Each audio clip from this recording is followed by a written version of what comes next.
Before we jump in to some Warrior Tactica, I'm giving you permission right now to go out. You want to get 4 Warriors or Warrior equivalents, because for the battle value, for the Tactica, for the possibilities, this machine offers so much in the game, especially if you're playing a combined arms lance.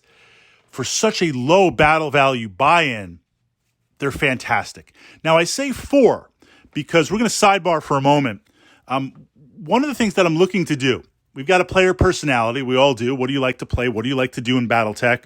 You've got your collection. You've got your Tactica. But it needs to scale up and down. It needs to adjust up and down. So with my Battletech group, one of the things we do, it's like, all right, we're going to play Battletech this Thursday. Is there a mission you feel like playing? Okay. Is there a scenario set up like, hey, let's play City Fight, City Tech? Sometimes it's random. Sometimes we decide. But there's also the equation of battle value. Based on the time or what we feel like playing, how much battle value do you want to play? 4K, 8K, 10K? 4K clans is nothing. 10K clans versus Inner Sphere. Clanners, you got a couple of machines, 10K battle value, Inner Sphere with vehicles. This idea of my tactics, I needed to scale. So at lower battle value games, I'll bring 2 Warriors. Up the battle value, I'll bring 3 Warriors. Up the battle value to a higher level, I'll bring 4. Going beyond 4, I find the return on investment isn't as much. And, I mean, sometimes you might do it for the lulls, but 4 is a good, solid, working in teams of 2. So you've got some redundancy because each warrior does not necessarily have that redundancy. Redundancy meanings 1 is none, 2 is 1, 3 is some. The weapons profile of it. Redundancy is a sidebar there for the new players. If I fire a medium laser, if I've got a locust, I fire a medium laser, I may or may not hit. Try to keep my modifiers down, try to do all that. If I'm in my Orion, I've got 2 medium lasers. Or if I'm in my Jenner, I've got multiple medium lasers. So the more weapons that a unit has, redundancy, the chance of it hitting. And of course, those weapons have to share a similar range bracket. They don't always have to be the same weapon like 2 medium lasers. It could be a PPC and a long-range missile pack. It could be a long-range missile pack and an autocannon. It pushes out that same range band. That's why we want to run these things in packs of 2. Okay, so 295 battle value for an extremely fast-moving target that can change elevation. There's no armor on this thing. There's no armor. Doesn't need it because the elevation is what protects it. The modifiers is what protects it. You've got an autocannon 2 and an SRM 4-pack. That 4-pack's got a little bit of bite, right? 4-packs on a mech, you got 2, 4, and 6. 4's in the middle where it's got some good bite, but the trade-off is it's not as heavy, and of course ammo and things like that. Yes, I'd like the 6. 2 is taken on lighter things. We see that on light mechs. But a 4-pack has got some bite. We have both of these weapons that on a traditional hex map, the warrior can be pretty much anywhere, anytime, in 1 or 2 turns with how fast it moves. It protects itself by staying high up. Now, there could be other air targets or other air assets, but it stays high up and moves. If there's other air assets, I might hug the ground super, super low. So if you come down to attack me, then you're going to be in range of all my other mechs and all my other things. Of course, if I'm super low with my warriors, I'm at range for everything, but I'm moving so fast, those modifiers are so high. Again, 295 battle value. Now, against vehicles, what this means is if I can be anywhere, I deploy in the center in my deployment zone. Got my 2 warriors working together. If I'm playing 4, they might work independently, or I might gang up all 4, 2 units. If I move to the flank, meaning if I move to the side of the hex map for your vehicles, I've got mad range. I've got mad movement. Your vehicles are going to be eating autocannon 2 shots to the side. They're going to start getting motive hits. They're going to start chewing up and slowing down. There's a chance for immobilizations. There's a chance for crits. So warriors have a good chance of slowing things down, vehicles down, before they even get into the game.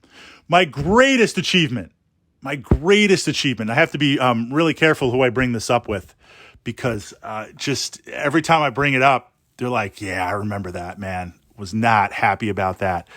Part of it was some good Fritz Tactica, yes.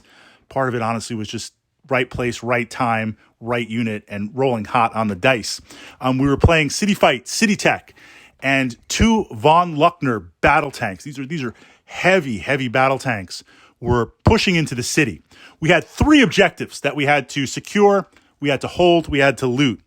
We had City Hall, which we had to get some intel. Both sides were facing for that, right? Grab the colors and run. We had the heliport, which was important to get stuff in and out. Also a hospital there with supplies. And then we had a refinery that kind of had to loot or at least destroy. So you had to be in a lot of places at once.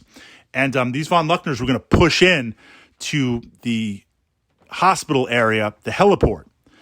They're on the edge of the map. They're making their way. I just zipped the Warriors up, and I'm like, pew, pew, pew, pew, pew, just doing some damage. I hit both of these things in 2 turns on the side, and I immobilized them. I was like, yes, that just like, this is why I'm playing Battletech, and sad face for my opponent. That was lucky. That was a lucky shot. But if I didn't get those immobilizations, if the dice were a little bit less favorable with crits and confirmed crits and roll all that, then I still was chewing up those treads. So a great way to do that. Another way, of course, is getting rear armor on vehicles, getting rear armor on mechs. Heavy and assault mechs can kind of swat them away, no big deal. But mediums and lights, if I've got 4 warriors behind you, firing off an autocannon 2 and an SRM 4-pack in tandem, that's some pretty good firepower rear armor. That's got some bite. I don't want to hit the legs. I don't want to hit the arms. I want to hit left torso, right torso, center torso with that. And again, having the ability to get there for such minimal battle value. Now let's talk about secondary role, and then let's talk about some overall tactica, and then I want you to go out and get 4 warriors. Tactica, secondary tactica, searching for hidden units if the scenario plays, but also working as a spotter. Now, if you've been following my Battletech Tactica, I love infantry, I love Karnovs. I regularly use infantry for spotters. I use them to engage mechs and machines. But warriors can do the same thing, and in some scenarios they can do it equally as well. And now you've got a duality of they can work as spotters for the battle value, right? 295, 300 battle value, but also engage targets and add stuff to the game. So working as spotters. Okay, tactics. The speed of the warriors doesn't mean you zip out turn 1. So I'm simplifying things a little bit here, right? We've got the holo vid up. We're in the mobile HQ. We're running some war game simulations. You've got your lance. I've got my lance. I've got a group of warriors. As my lance advances, as your lance advances, if I send out the warriors to get to fly over you and to engage rear armor, what that means is now as my warriors come in, you're going to take the shot. Your LRM 5-packs, your autocannons, your AC2s, lasers, whatever you have. Even if you need 10s to hit, you're like, Fritz, I got nothing else to shoot at. I'm going to take the shot. That's wasted opportunity. What I want to do is keep my warriors a little bit behind my lance. Just as we're coming into range, my lance is coming into long-range weapon band or mediums, and yours is, right? We're about to clash. At that point, I zip forward with the warriors. Because now I've given you a choice. And of course, it's modified by the dice. But I've given you a choice. If you shoot at my warriors, so the warriors will now zip forward. So imagine, we're 15 hexes away. Your lance, my warriors zip up to 5 hexes away. Now you have a choice. If you fire at the warriors, they're moving fast. They've got mad modifiers. Are you going to hit? If you don't hit, you wasted all that firepower. And my lance that's moving forward, you haven't started to plink away and bring down those armor bubbles where I can now shoot and engage at you. Well, likewise, if you shoot at my lance, you'll do some damage. But now my warriors, they got away. You didn't try to stop them. Now they're gonna be behind you next turn. And now you have to decide, do you pause and now lose map momentum moving forward? How do you engage? I'm giving you a choice. So within that tactica, the first example of me zipping forward, there's no choice. You're going to fire. The second tactica is you're going to have to deal with it. Now, you could do both, but even with that, dividing fire, primary, secondary target, what's going to be the primary target, what's going to be the secondary, there's going to be modifiers with that. You're not just getting away free. You're forced to make some choices. So knowing when to zip with those warriors is very, very important, the timing of it. Now, I do consider warriors and auto-include with my combined arms. I will say that I think it's important if you're jumping into Battletech to being able to scale up and down with what your opponent, with what your fellow Battletech friend is able to do on the table. So one of the things that we regularly do is all of us have very large Battletech collections. But we say, mission, scenario, is there something you want to play? Maybe we roll for it randomly. But then we say, well, what's the battle value of the game? 6K. Mechs, absolutely. Do you want to do tanks and vehicles? Yes or no? Do you want to do artillery? Yes or no? Do you want to do VTOLs, warriors? Yes or no? And there's other VTOLs out there. Do you want to do air support? Yes or no? And the yes or no means we agree to it, and now you have a choice. So if I agree to field air units, and my opponent agrees that too, that doesn't mean we have to.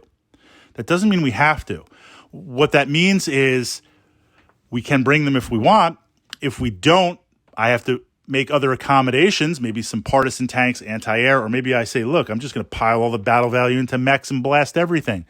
So I think this is important because if you're starting out Battletech and your opponent only has a lance or two and you start to bring some warriors, you're going to harass the heck out of them. You're really going to bring the pain on them. And tactically, of course, battlefield narrative, that's great. That's what we want to do. But I find that these things want to scale up, and you want things to be equal, or at least your opponent to have the choice to bring these units, to counter these units, to maybe not bring them. But as you expand your collection, these warriors are absolute auto-includes.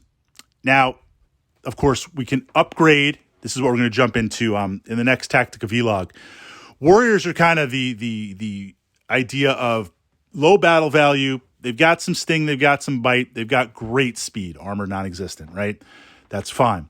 You can go heavier and now go what I call Airwolf Tactica, where now, you're like a Battletech 80s, you're bringing some Hind gunships, right? You're bringing some significant firepower. You're bringing like a tank that flies. There are those, and they work. More battle value, some more Tactica. But then we go to the absolute lowest battle value where you bring attack helicopters. And sometimes this is for the lulls, but also can be very, very surprising in the game. And Battletech, yes, the mechs are king, but combined arms is important. These things have no armor whatsoever. They're, I think, like 48 battle value. They mount a machine gun or a pair of machine guns on them. And the ability to zip around and the speed and utilize that's a completely different Tactica. But warriors, I like to start with warriors because they're auto-includes. They're going to give you the best balance for attack, for weapon, for speed, for battle value. But understanding we can go Airwolf and scale up, or we can scale down. And those are the two elements that we're going to look at next.